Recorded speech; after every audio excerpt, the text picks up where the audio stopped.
What's going on, everybody? You're listening to the SANE Show, the show about nothing and everything. I'm your host, Cliff, and today I have with us DJ and executive producer DJ Finesse. How you doing, man? What's good, brother? How are you?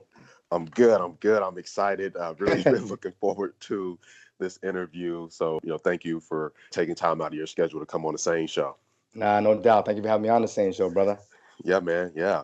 So really quick before I introduce the topic, I'd like to take and shout out all of the listeners and do the social media shout outs and everything. So really quick, thank you to all the listeners in all 50 plus countries for continuing to like, share, subscribe, and support the Sane Show, getting the word out there and continuing to elevate the Sane Show platform. Really appreciate it. I love you guys. And if you are listening and you don't already follow us on social media, be sure to check us out on IG and Twitter at the Sane_Show. Again, that's Sane_Show, SANE_Show. And then on Facebook, the Sane Show. Again, on Word. Facebook, that's the Sane Show. All right. So today we're going to be talking about record label DJs. I'm excited. I can hear you Um, smiling through the phone. and then we're going to be talking about the entertainment inner circle. I'm excited to really have a conversation about that as well. And following that, we're going to have an interview with you, DJ Finesse, so that the listeners can get to learn more about you, your career, and all the cool things that you have going on, even outside of being a DJ.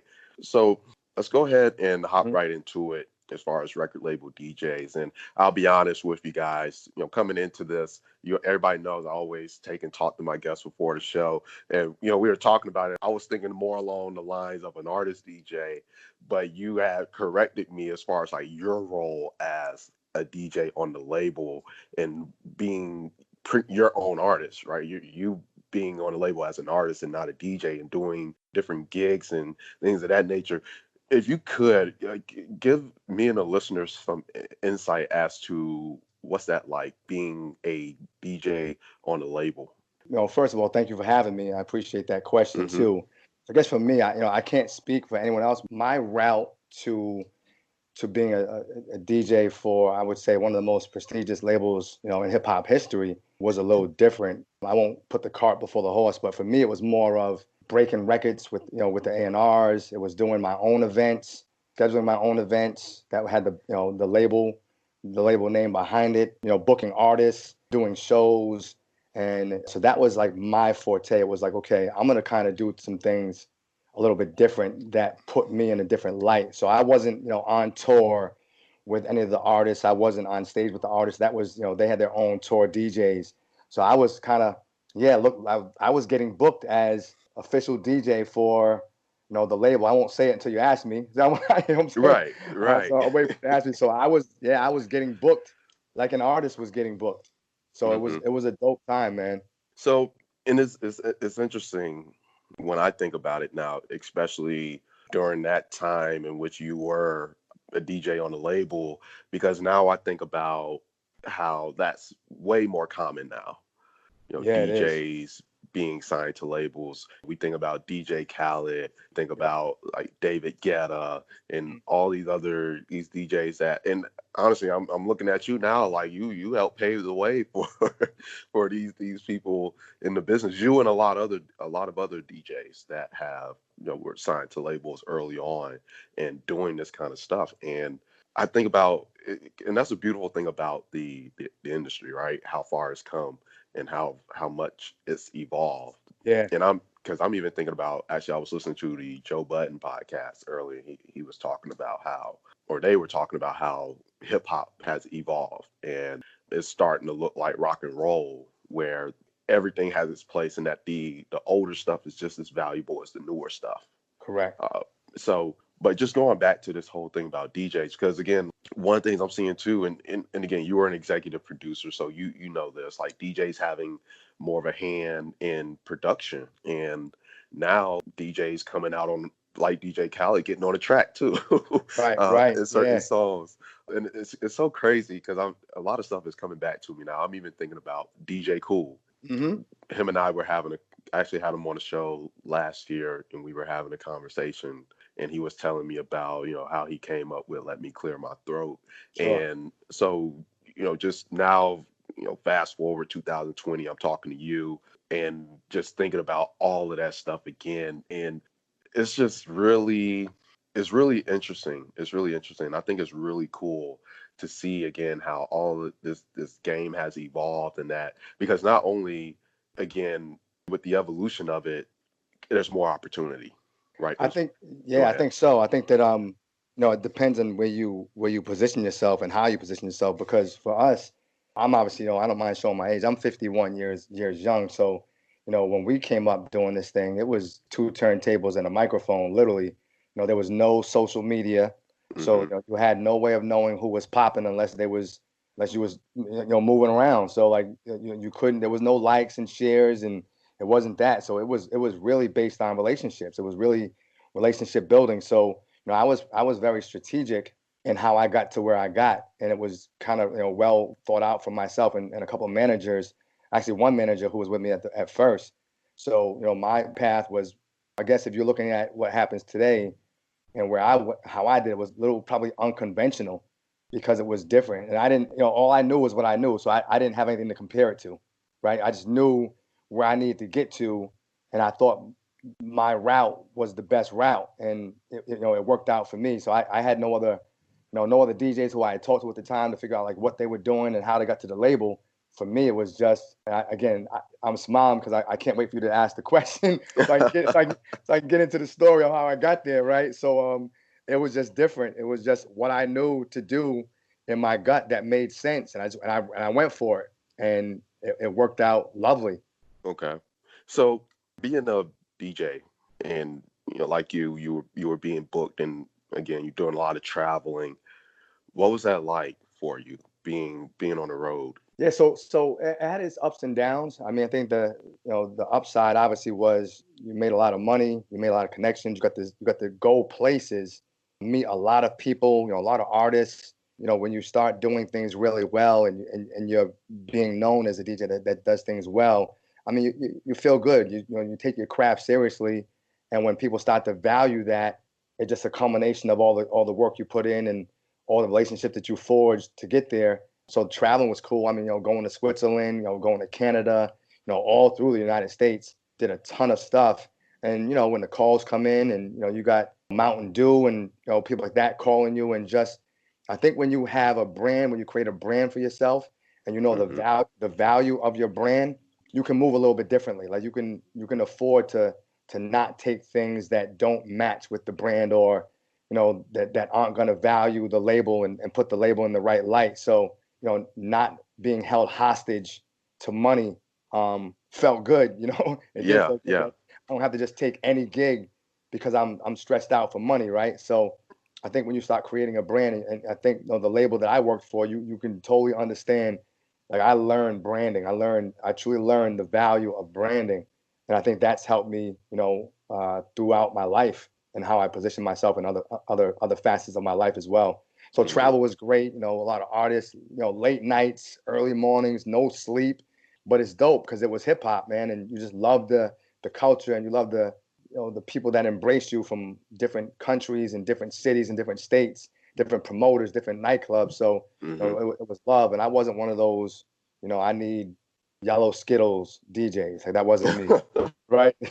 I wasn't me. I'm a simple guy, man. I want to go and just rock out, man, and just throw the best party possible, and get my money and be out and do what I was asked to do and do it the best I could. So it was a dope time, man.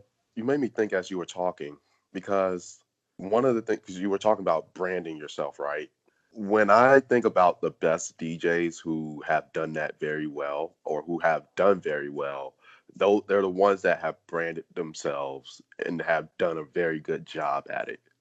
Because I think about there's one here in the Carolinas, actually, DJ Chuck T, Hmm. but one that a lot of people are familiar with as well, nationally, internationally, DJ Khaled, right? Yep, yep. And I think what puts DJs in a different category is that it's just something about it. It's something about being a DJ that it's kind of like you have to do that, or or in order to really be successful, you do that, right?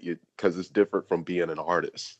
A DJ, I feel like, comes. just naturally has a different set of skills. Because not Yeah. to say that Hmm. artists cannot do it themselves, but I think DJs have a skill set in which it better positions them to be able to do that. Because if you can do what it takes to be a successful DJ, be able to get those gigs, be able to get out, get the crowd going, and do all the other.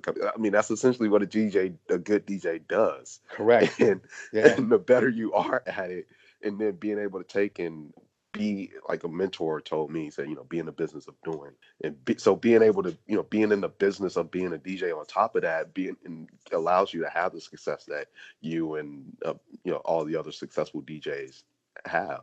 Yeah, no, I think you're spot on. And I think for me, what I realized was, it's not easy. Like I think everyone thinks that you could just get behind some turntables or Hmm. NS7s and just rock out. What I learned, and it was, it wasn't always success isn't always a straight up shot. Like Right. it's a windy road, right, to get there. So you're gonna learn some lessons along the way. And I learned that DJing, the difference is that an artist, when they go into town, they're going into town and they're performing for people who already want them and know their music. Hmm. So we don't always know that. So if I go, like, I might go down south to DJ, and I'm from the north. I'm from New England. Right. So I might start playing some northeast music that they ain't rocking with, right? Right. So you find out real quick that you got to switch certain sets up, Yep. and right, and do some research about, okay, what's the 10 hottest joints in North Carolina and Charlotte, right? Because them same joints might not rock up here in New York City or Boston, or you know what I'm saying. So Right. Right. um, Right. Yeah, but that's as an very true. artist, they're all in there and they want to hear your album, they want to hear your music, so you're good to go. Right. I'm not saying it's that easy for artists as well, because they have to perform, but Yeah. I've seen and I've been around DJs who are more technically skilled than I am. Hmm. Um, turntablists and just really good on the ones and twos. I'm not saying that. I mean, I think I'm pretty good, but still don't get booked as much as I do, because there's just different things that I do that come across better with the crowd, right? Kind Right. of knowing your music, transitions, how to engage with the crowd, and I got that from Kid Capri 100%. I would never, I could never be in this place without someone like Kid Capri, man. So I got to just put that out there right now. Um, right? So that's my guy, man. You know what I'm saying? That's what's up.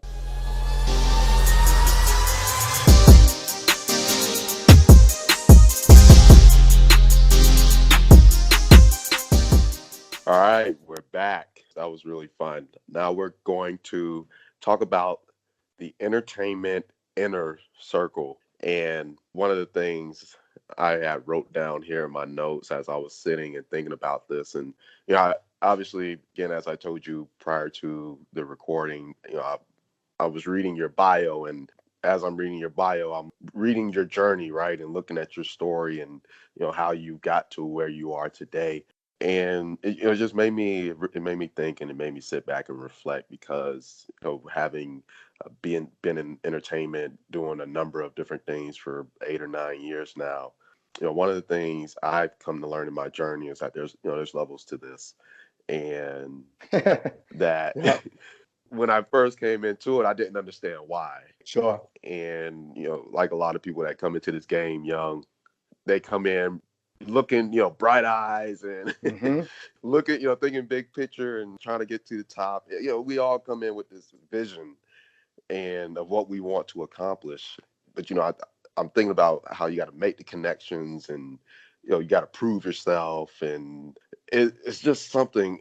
And so again, like looking at your journey, and I think this is a very important conversation to have as well, because especially I meet people time and time again, and people ask me how do I get some of the opportunities I've gotten, and asking, everybody wants to get put on too. Right, right, But you got to earn all of that. But so when I right. talk about this inner circle, like how I look at it, it's like a fraternity or a Greek group, where you have to you got to earn your spot at the end of the day. Right, right. And even when I think about like some of the people that I've wanted on this show, and I had waited a long time to get them on the show, I Hmm. look at it as like, well, I had to earn that, Right. because had I gotten that in the beginning, I probably wouldn't have made the best of the opportunity, and I maybe Right. would have messed something up. Where what I'm I'm 60 plus episodes, and now I've grown. I've gotten a Sure. lot better. I've earned the right to ask to have certain people on my show. Therefore, the show is growing like I hope for it to. Right, right, So when we talk about this inner circle, like it's really special. It really is. Again, I kind of was talking to you about like gatekeepers, and you start to meet the people that can help get you to the people that you want to get to. But in doing that and you growing and assuming a higher position, you then become one yourself. right, One of the things we were talking about is like you got to be careful who you let in. It's not a right. thing of we want to keep people out. We have to be careful of who we let in. Yeah, that's true. I think we've all been, we've all fallen victim to that. And I think it Yeah. has a lot to do with your upbringing, obviously. So, Hmm. I come from a, two parent household. Me, my brother and I, my brother's older than I am. I played college basketball, and I think that I was really grounded in family, Hmm. going through this whole thing. So I never lost my way through this whole thing. As far as I never got into all that, the glamour and glitz and drugs. Like I didn't do none of that. Like it just didn't make sense. And in my head, I was always going to be it was college basketball first. I just took those lessons into being a DJ. But you're right. Like, so I think what I realized is that the inner circle is really about connections that most likely happen outside of the trust factor that the people that are in the circle have with you, and you're on the outside wanting to get in. Then Right. that trust factor happens, and they bring you in. So, mine started early with Master Ace. So Master Ace, hip hop legend. We went to college together. So, once he left and went back to Brooklyn to, start making his albums, I always stayed connected with him. And then from Master Ace, I, hooked up with Special Ed, and obviously, Crooklyn Dodgers. If you're going back to hip hop, they were friends. And then, Ed and I met, and Ed had heard about me because Ace, and that relationship to this day, those relationships stay, strong. They're friends of mine. Been to the crib, been to their crib, did gigs together, and then friends of mine who got into A&Rs, and you start breaking their records, and you start adding value. That's when I think you start to become of value to the inner circle. So when you can bring something to the table, Hmm. and then there's some integrity behind that, and they trust you, and you're not fugazi, you're not gonna run around and tarnish their brand, then you're worthy of coming into the inner circle. And then once you get there, how do you stay there? So it's not Right. just getting there; it's getting your foot in the door, and then cementing your place and staying there and having some staying power. So it's all relationship building, man. It's relationships. It's moving with integrity, and then having bringing something to the table, because everyone, like you said, wants to get put on. But Right. you start asking yourself, okay, I know you want to get here, but what are you bringing to my table? Like, I know what I bring to your table. That's why you're asking me to be put on, right? Right. But what are you bringing to mine, right? Like, and then you start figuring out that, okay, they're not really bringing anything. So, like you said, you just can't let them in, because it's really, sad to say, but it's really selfish sometimes when people want to get put on, but they have nothing to offer. Right. So, Yeah. And the best part of it for me is being able to look at the journey, right? When you mhm. do finally start to get to a place. Because let me tell you, I always tell people one of the most beautiful things is when I start meeting people, and then I might bring up somebody's name, Mhm. and they're like, "Oh yeah, I know so and so." Yeah. Like, "Oh word," like, Yeah. and go ahead. That's how it happened organically with Special Ed. So, Ed and Ace obviously, knew each other from Brooklyn and did Crooklyn Dodgers. And one time there was a huge old school concert here in Rhode Island, and I was backstage with Ed. And if I'm gonna fast forward the story, Ed and I just started doing an industry night here in Rhode Island. I had like the number one club in Rhode Island, so we started doing an industry night. I ended up going to do 106 in Park with Ed, Freestyle Friday. Once I left 106 in Park, I ended up doing, Rap City, the basement with Big Tigger, and that was it. It was game on after that. So Mhm. so if not for Master Ace talking highly of me to Special Ed, when I finally met Special Ed, and then having something I could offer Ed, which was the number one club night, Yeah. right? So I had to be able to offer Ed something, than Hmm. just a handshake and a pound, and then him seeing the value of that, and then bringing me to 106 in Park, and then it was game on. So that and we to this day, like we're like really good friends, like Ed and I. We've done Man. events together, so it's all relationships, man, and bringing something to the Yeah. table. Yeah, that's very true. And it's so funny. I talk about. I always tell my friends, I'm like, yeah, man, because it's like, man, like you get to have so many dope people. I'm like, yeah, yeah, yeah, it's cool. And it's like everybody that comes on this show, like Hmm. that's a because everybody's doing me a favor Sure. how I look at it at the end of the day. Everybody who's even from the friends that I grew up with that I had on very early in the show, like they were doing me a favor too because they Sure. helped me start something to get me to where I am today. And so I tell people, I'm like, yeah, man, like everybody that comes on is special to me. Like honestly, I'm like they're a friend to me now. Right. It's like I always leave it like, man, like let's definitely stay in contact. Like because one of the things that's cool about having a platform like this is like being able to talk to dope people, right? Sure. Hear people's story, and because like I'm genuinely interested to Right. learn Right. about people, and it's just like, man, and when it's all said and done, I'm like, man, that was dope. Like Right. you cool people, man. Like for real, like Yeah. I definitely gotta, I always be telling people like, yeah, man, like oh, when I go to New York or when I go to back to Cali, I got some people I gotta hit up, man, because I did an interview with them. I gotta hang out with them because they seem Right. like cool people. Because it's because I think one of the things that, and I know John taught me this too. He's like, it's bigger than just having that business relationship.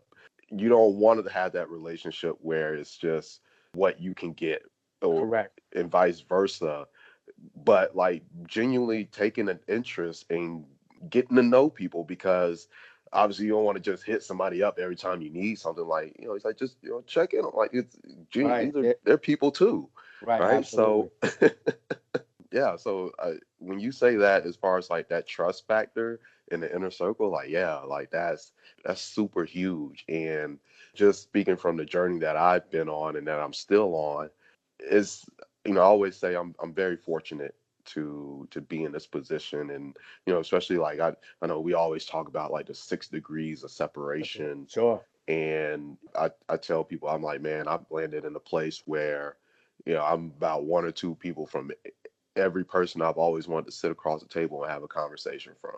Right. That's And dope.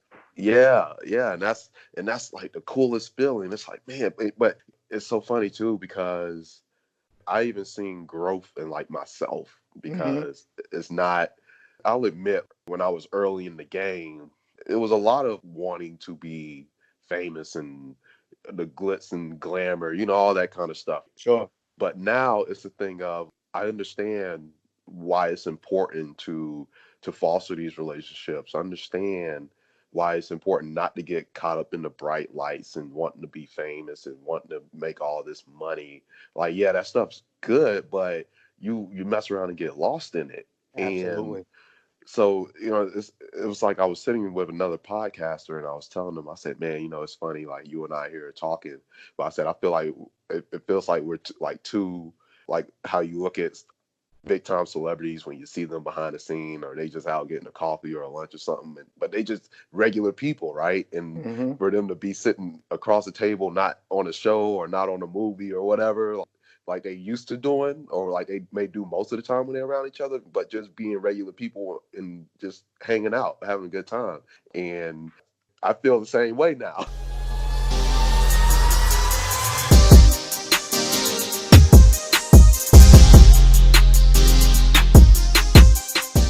All right, now for the interview. I'm always excited about this part because, as I mentioned, like getting to learn cool things about my guests. And so I'm really excited to get this off and so that the listeners can learn more about you, the things that you've done, and all the other cool things that you have going on right now. So, answer me this. What's one of your biggest, most memorable moments? I think the most memorable, besides getting down with Bad Boy Records, right, and having them look at you, and I'd say like the word allow, right, allow you to be an official DJ for that label. I did an event in Vegas for Nelly. So Nelly was doing his Miss Applebottom. He was crowning Miss Applebottom, Hmm. and I mentioned earlier how Kid Capri was definitely someone who I patterned myself after. Kid Capri. So my style is a mixture between Kid Capri and Pete Rock. So if you can mix up Pete Rock and Kid Capri, you get me. So I follow Kid Capri everywhere I could. I believe that if you want something, you find someone who has what you want, you do what they do in order to try to get what they get. So every opportunity I had, I would go to a Kid Capri event, whether it was here, whether it was in Massachusetts. I seen him in Atlanta. Next thing you know, I forged a relationship. Next thing you know, I'm on his bus. Next thing you know, my club starts booking Kid Capri. So getting back to the value was, I'm now getting Kid Capri in my nightclub. I'm adding value to Kid Capri. So now all of a sudden I'm on his tour bus. Fast forward, I'm doing this party for Nelly in Vegas. And after all these conversations, all these, shows of watching Kid Capri and just kind of trying to hone my skill and have conversation with him about how we both rock parties. I'm the headline DJ for Nelly, and Kid Capri is sitting in the booth watching me rock. So like a proudest moment is almost like the teacher and student type thing where I am in Vegas and I'm the headline DJ, and not saying that I beat him out for anything. I'm not saying that. I think he was already gigging all the time in Vegas anyway. So, Right. Nelly's there. Why would not Kid Capri come? I mean, it was packed. Mike Tyson. I mean, everybody. Fabulous. It was crazy. So that was me being the headline DJ for Nelly, Mr. Applebottom at the Rum Jungle in Vegas. And the culmination was the teacher was there watching the student be the headline DJ. So that was like one of my proudest moments to know that. That's dope, man. Yeah, the things that I put. Yeah, so it was a dope time, man. And listen, and that dude is so dope. Like you could just see like he was just so engaged and attentive to what I was doing. Like it felt like he was really there, like in support, because he was sitting in the booth. Like he could have been out there having drinks. Like he was in the booth. Like he spent some time in the booth. So I'm like, that was dope for me, man. It was some pressure too, right? It's pressure because it's Kid Capri, and I think he's still, to me, like the greatest club DJ I've ever seen in my life, man. Like ever in my life. Man, So that was probably my cool. proudest moment as far as being a DJ. So who's been one of your favorite people to work with in the industry? So I have to go back to still. I want to stick with Master Ace, Special Ed. As far as working with I didn't do a lot with artists. I mean, I've been around AZ. I mean, you name it, AZ. Doing just trying to add some value there. But I think the two that I pretty much have become like friends and family. Master Ace, who I just spoke to him 2 days ago. Ace about another event. Special Ed was dope doing. My man Hakeem Green from Channel Live. So, being I'm 51, I think that those three have become like friends. And, if there's opportunities to do some things together, we still, make those phone calls and still, do events. I was at a show with Special Ed. He's on stage and I'm in the crowd. He's shouting me out, yo, my man Finesse, what up, baby? You know what I'm saying? Hey. So it's him, Biz Markie, Kane. And then, what's dope is that after the show, all my college boys are there. So Ed comes to yo, man, bring your boys to the hotel room. So, we're up in the hotel room, they're taking pictures. So that relationship, so, those two by far have become like really good friends. And of course, Ace and I go back to college. So that was 87, 88, I first met Ace. We've been friends ever since. They're probably, the two dopest folks that I've ever, stayed connected with and did some work with. That's dope. What made you unique as a DJ? So two things. I started to kind of look at myself as an artist. So I'll give you, I guess I can give you an example that would probably make this, bring it to light a little bit more. So when I'm on stage, when I'm playing records, I'm saying to myself, okay, if I'm gonna play, I'm trying to think of one instant that I used to do a lot that always slam. T-Pain, right? So I'm saying to myself, if I'm playing T-Pain, if I was T-Pain, how would I introduce this record, right? If I'm T-Pain. Mm-hmm. And I said to myself, well, when I'm on the stage playing T-Pain's record, I am T-Pain. So I'm going to introduce it the way I want to introduce it. So I'll stop the music, for real. Stop the music, talk about something, and introduce it like I'm T-Pain, but it's done in a clever way, and it just slams all the time, like all the time. So I think for me, looking at myself as an artist and not just playing records straight through and not doing things that everyone does and playing the same 20 records that every DJ might play. I dig deep. I transition. It's like it kind of like a movie. Like it makes sense. I'll use one record to introduce the next record, and it's a dope transition because the wording matches. and then get on the microphone and introduce it like I am T-Pain or like I am Fabulous or whatever. Dropouts, filling in my own lines. I got that from Kid Capri, kind of like taking their lines and put my own lines in there that match with DJ Finesse. So it's more of a show than it is just playing records. Right. And it served me like really, really well. And then obviously the technical skill of the Pete Rock, go back and forth a little bit, every now and then bring it back, spin it back, cut, be on time, don't throw people off, don't skip records. So like, taking my craft like really seriously and honing in on how to make this crowd interact with me beyond just playing the record. Right, Simon, right. And see that Simon says, I call it Simon says. Finesse says, throw your hands up. Finesse says, bass drop. Like, Simon says, whatever I say, you got to do. So it's more of an interaction. And see, that's dope. I remember when John showed me what a good DJ actually looks like. Like that is more than just playing tracks. That was one of the things I was going to mention early on, was that with DJs, I think one of the toughest parts is maintaining momentum. Mm-hmm. Because the flow of the show, right? Especially when you talk about, okay, you want to start off slow, you want to build it up, and then you want to keep it there for a little bit. I'm gonna bring it back for a little bit. I'm gonna bring, you know what I mean? Like, and having that flow. So to hear you say what you said, as far as like, I'm not just playing tracks for the artist. Like, I'm really going engaged. Like, that's the experience that the best shows offer. Like, that's the experience that people want to have. Because if I'm going to go to a concert and all you're going to do is just play track after track, what fun is it, right? Like, mix it up a little bit, like add a little flavor to it. Because I got your CD, no doubt, yeah. Like, give me something else, like, and that just kind of goes back to the point, I guess, when we talk about like artist DJs when they're traveling with these artists. And I'm thinking about how, like, with some of the dopest live shows I've seen, where they do like these nice mix throughout the set, and these really dope transitions, and it's just like, yo, like, that was hot. Like, you don't see nothing coming. Kind of how I was talking about how the artist may be performing that hot single they got out now, but they got that one hit that's a classic that everybody want to hear every time they perform, and they mix it in there somehow, and they be like, oh, they're taking it back. It slams, right? So yeah, I love live shows for that very reason. And it's not easy, man. Like, it takes some thinking. Like, even so I spin live on IG. I mean, it's mostly all 90s and classic. So I mean, I know back of my hand, but I still dig to put things together before I even spin on IG. I mean, I don't need to, but I'm still like, okay, I wonder if they're going to get this concept when I put these two records together. So the fact that I'm not sure that they will, that's why I start talking about it. So I'll give you if I can, I'll give you one example. So I would always drop, like, if I'm playing like T-Pain, I Can't Believe It, right?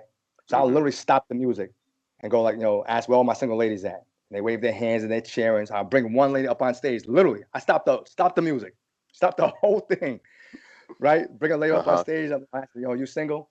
And she'll be like, yeah. I'm like, is it by choice, or it's hard to find a good man, right?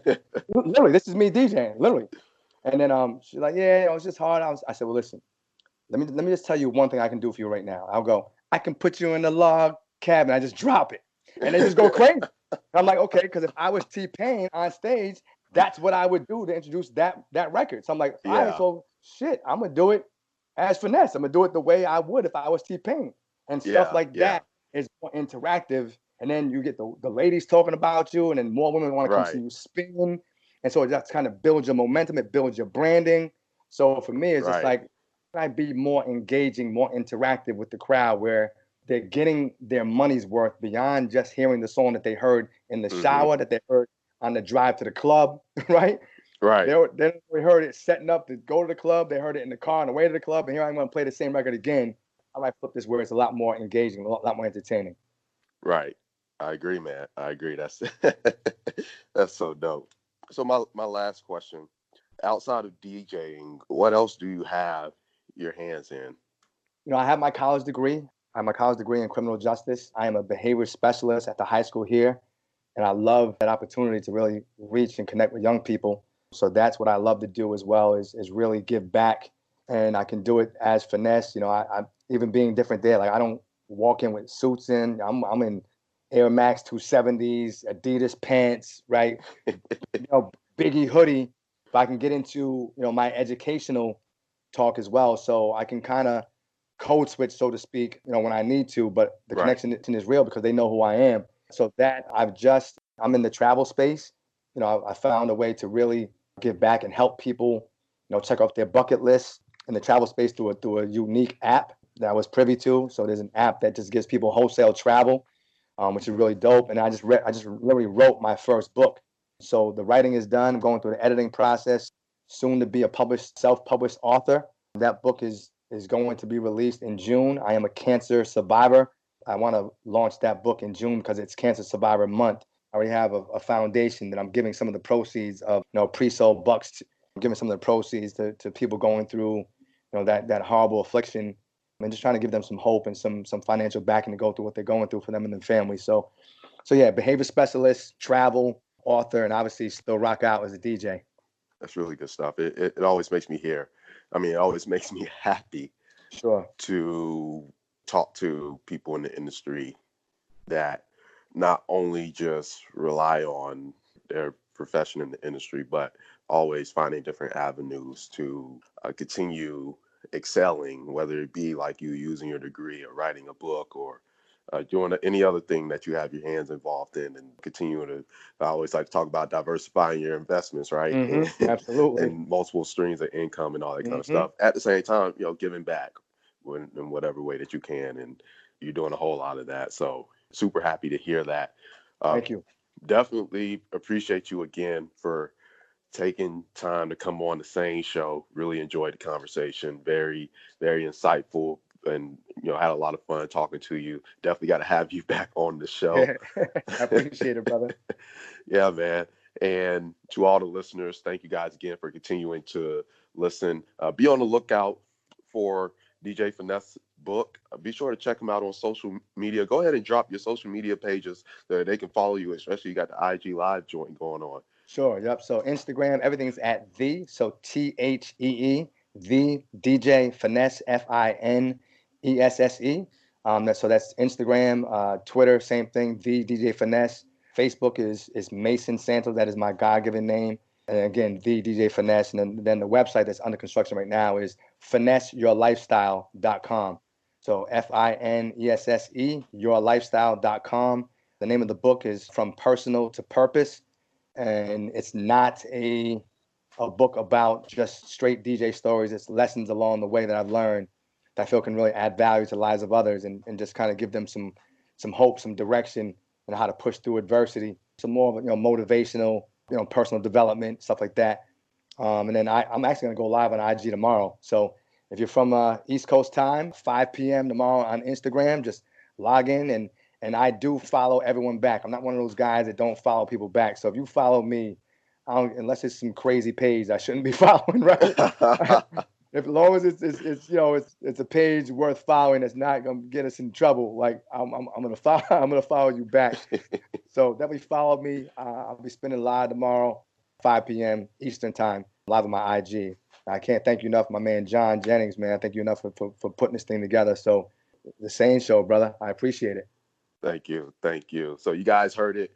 There's a rewind button. If you missed it, go check them out on IG and definitely go follow them again. Be on the lookout for the book. You're listening to the SANE Show, the show about nothing and everything. And until next time, we're out.